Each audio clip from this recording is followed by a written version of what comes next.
अस्सलाम वालेकुम, मेरा नाम मोहम्मद वकार अतीक है और मेरा ताल्लुक कनेक्ट स्टेट से है। इन्वेस्टर्स मार्केट में मौजूद नहीं हैं, चाहे वो DHHT कराची हो, चाहे वो DHA फेज़ 8 ही क्यों ना हो जाए। एंड यूज़र मार्केट में है जिसने अपना मकान बनाना है, और DHHT कराची में भी एंड यूज़र वो है जिसने 5 से 10 साल प्लॉट लेके रख देना है, और उसमें भी बड़ा रिस्क टेकर नहीं है जिसको 500 गज का 1000 गज का प्लॉट ले और लेके 5-10 साल के लिए भूल जाए। जिसके पास ऑप्शन नहीं है, यानी कि 18 लाख 20 लाख वाला आइटम वो उठाता है और रखकर भूल जाता है। जिसने 4 प्लॉट लेने थे वो 1 प्लॉट ले रहा है, जिसने 1 करोड़ रुपये का प्लॉट लेना था वो 18 लाख का प्लॉट ले रहा है। तो अभी भी वो कॉन्फिडेंस लोगों के अंदर नहीं, इसलिए वो इन्वेस्टर जो प्लॉट लेता था और लेकर 4-6 महीने की ट्रेडिंग के लिए रखता था जिससे मार्केट चलती थी, वो इन्वेस्टर मार्केट में बिल्कुल भी नहीं है। मेरे लिहाज से हमेशा मैंने इसको खुशाइन समझा है, मैंने खुद ज़ाती तौर पे, लेकिन मार्केट के लिहाज से ये खुशाइन बात नहीं होती। लोगों को इन्वेस्टर्स चाहिए होते हैं जो कि मार्केट को चलाएं, टोकन लगा के, बाकी सब चीज़ें करके। अच्छा, अब क्या वजह है? जो मैं बार-बार एक बात कहता हूँ कि लोग अब प्रॉपर्टी को बेच के बैंक नहीं जा रहे, प्रॉपर्टी को बेच के गाड़ी नहीं ले रहे, प्रॉपर्टी को बेच के डॉलर गोल्ड में इन्वेस्टमेंट नहीं कर रहे। ये वो इन्वेस्टर्स थे जो अर्ली बर्ड्स कहलाते हैं, जो वक्त से पहले ये काम कर गए। यानी कि जब इमरान खान को सेट किया गया आज से 18 महीने पहले, तो उन लोगों ने वो प्रॉपर्टीज़ बेची, गोल्ड डॉलर गाड़ी के काम में आ गए, रॉ मटेरियल के काम में आ गए। लोगों ने तो ज़ख़ीरा अंदोज़ी भी की, गंदम की, रॉ मटेरियल्स की, और फिर उसके बाद बेइंतहा पैसा कमाया। लेकिन वो अर्ली बर्ड्स थे, वो अर्ली बर्ड्स जो है वो अभी भी इस काम में लगे हैं, वो उन्होंने वहाँ से अभी तक एग्जिट नहीं लिया। राइट टाइम का वो इंतज़ार कर रहे हैं। राइट टाइम का मतलब ये नहीं कि जब हालात बिल्कुल अच्छे हो जाएंगे तब हम प्रॉपर्टी में इन्वेस्ट करेंगे, नहीं, उसमें भी वो पहले कबल अज़ वक्त चीज़ों को एग्जिट लेते हैं और फिर यहाँ एंटर हो जाते हैं। हमें चीज़ें आगे बेहतर होती हुई इसलिए दिखती हैं कि हमें आगे इलेक्शंस होते हुए दिख रहे हैं, कोई पार्टी है नहीं जो लड़ाई झगड़ा करे, और चीज़ें स्मूथली होती हुई दिख रही हैं आगे। अगर वो हो जाती हैं तो डेफिनेटली चीज़ें बेहतर हो जाएंगी, और मुझे जब स्टेबिलिटी आएगी तो मार्केट आगे जाके मज़ीद बेहतर होगी।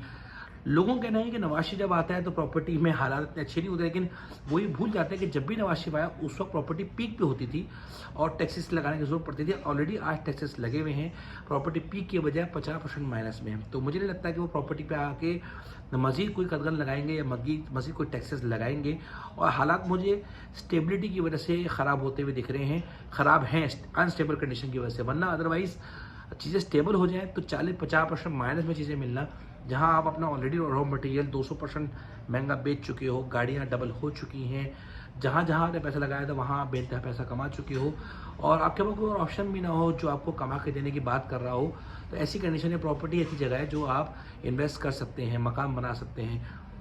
DHA में फेज़ 8 में भी इतनी ज़्यादा बाइंग सेलिंग नहीं हो रही, और जो हो भी रही है वो एंड यूजर ले रहा है, जिसने प्लॉट लेना है, मकान बनाना है, लेकर रखने के लिए कोई भी नहीं ले रहा।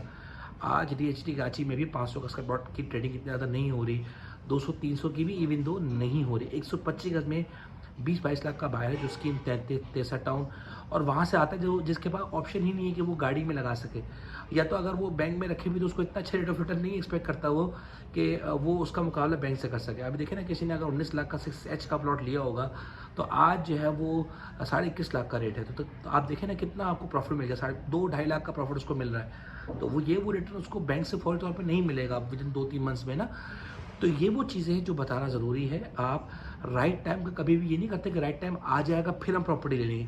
तो भाई जब राइट टाइम आ जाएगा ना, फिर ये प्रॉपर्टी हाथ को मिलेगी नहीं आपको। जैसे आज 6E का प्लॉट चाहिए, मुझे नहीं मिल रहा।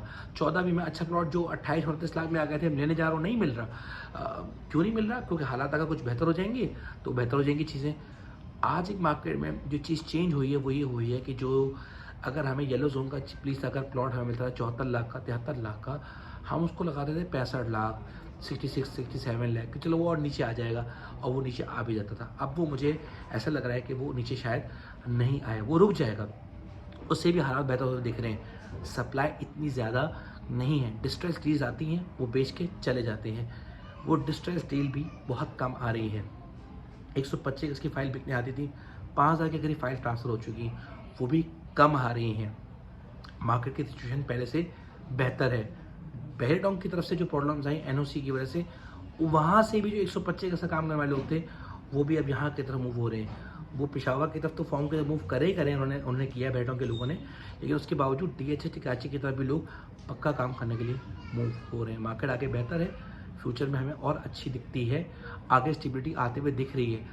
अर्ली बर्ड्स पहले ही डिसीजन लेते हैं और फिर उसके बाद उस नफ़ा कमाते हैं। जब मार्केट अच्छी हो जाती है तो उसके बाद वो जो नफ़ा होता है ना, वो निकल चुका होता है ऑलरेडी, वो टाइम हम वेस्ट कर चुके होते हैं।